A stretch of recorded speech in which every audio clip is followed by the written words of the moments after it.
It's Wealth Redux, and I'm a wealth manager by profession. I am ready to spill the secrets of the rich, namely how the rich are almost certainly paying less taxes than you. Do you know the difference between capital gains taxes and ordinary income taxes?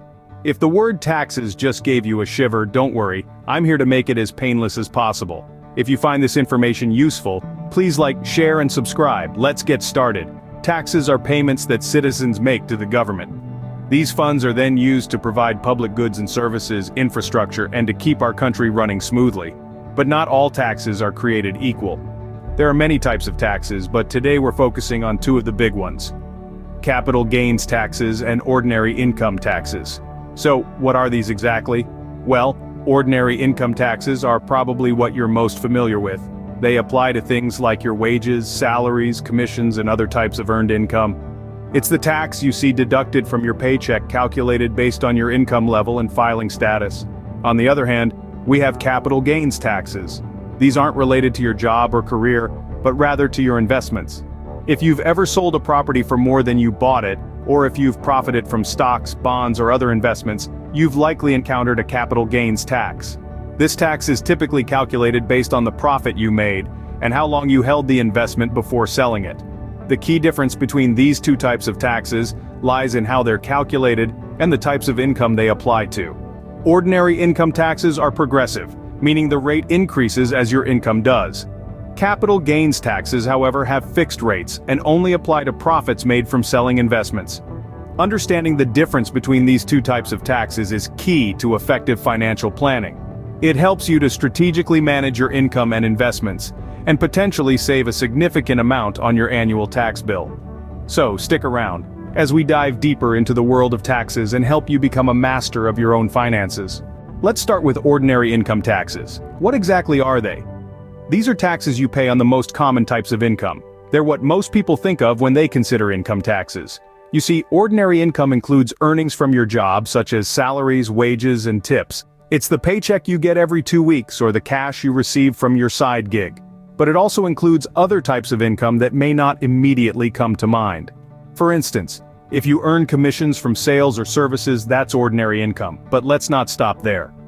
Ordinary income isn't just about employment. Interest you earn on your bank accounts, dividends from your investments, and rental income from properties you own, all of these are considered ordinary income.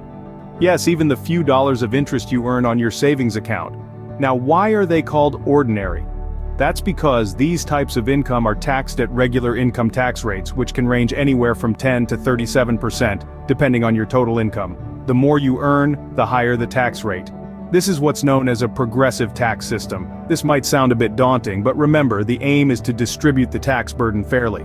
Those who have the ability to pay more, do. It's part of what makes the tax system work. So, let's bring it all together. Ordinary income taxes are the charges you pay on most types of income, from your wages to the dividends on your investments. They're called ordinary because they're taxed at regular, progressive rates. It's essential to understand that these taxes apply to most of the income we earn in our day-to-day lives. They're a part of our financial reality, whether we're earning our first paycheck, making a tidy sum from a rental property, or simply enjoying the interest on our savings account. So, to summarize, ordinary income taxes apply to most types of income we earn in our daily lives. Now let's turn our attention to capital gains taxes. What makes them different? Well, in its simplest form, capital gains tax is a tax that you pay on the profit made from selling an investment or a piece of real estate. If you buy an asset and then sell it for a higher price, the difference is your capital gain, and you'll need to pay tax on this amount. Let's explore this with a few examples. Say you're into the stock market and you buy some shares of a promising tech company. Fast forward a few years, the company has done incredibly well, and the value of your shares has skyrocketed. When you decide to sell those shares, the profit you make is what's known as your capital gain. Or maybe you're more of a real estate enthusiast. You buy a rundown house, invest some time and money to fix it up, and then sell it for a tidy sum. The profit from that sale? Yep, you guessed it. That's a capital gain too. The same principle applies to bonds, or even if you sell a business. The profit from these sales are all capital gains. But here's where things get interesting. Unlike ordinary income tax, which can go as high as 37%, capital gains are taxed at a considerably lower rate.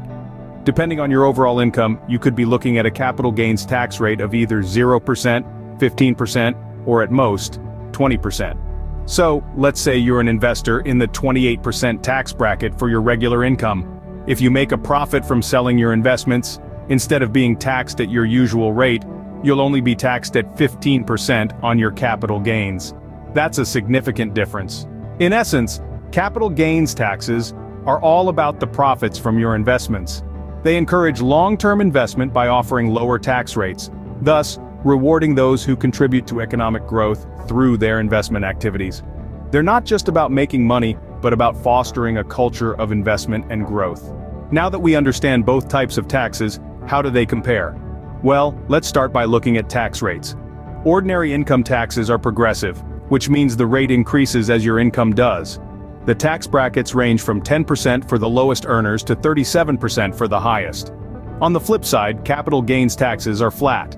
Long-term capital gains are taxed at 0%, 15%, or 20%, depending on your total taxable income. Now, what about the types of income they apply to? Ordinary income taxes apply to wages, salaries, commissions, and other earned income. This is the money you're bringing home from your 9-to-5 job. Capital gains taxes, however, apply to profits from the sale of an investment or real estate. This could be from selling stocks, bonds, or a house, for example. But here's where it gets interesting. How these taxes impact your financial planning can be quite significant. With ordinary income, you're taxed on that money the year you earn it. There's no way around it. But with capital gains, you have more control. You're only taxed when you sell the investment, so you can strategically hold on to investments to minimize your tax liability. This is why understanding the difference between these two types of taxes is so important. It can influence when you choose to sell an investment, how you save for retirement, and even how you plan your estate. Think about it this way: if you're in the highest tax bracket, you'd be paying almost twice as much in taxes on ordinary income compared to long-term capital gains. That's a significant difference. So, whether you're a day trader, a real estate mogul, or just someone trying to plan for your future, knowing the ins and outs of these taxes can have a big impact on your bottom line. As you can see, understanding the difference between these two types of taxes can significantly affect your financial strategies. The key takeaway from all of this is that understanding these taxes and their differences is crucial to your financial planning. Knowing when you're dealing with ordinary income versus capital gains can mean significant savings in the long run. And while this understanding is important, remember that the tax world is complex and ever-changing. Remember, a thorough understanding of your taxes is a crucial part of managing your finances effectively. Always consult with a tax professional if you're unsure. If you found this information useful, please like, share, and subscribe.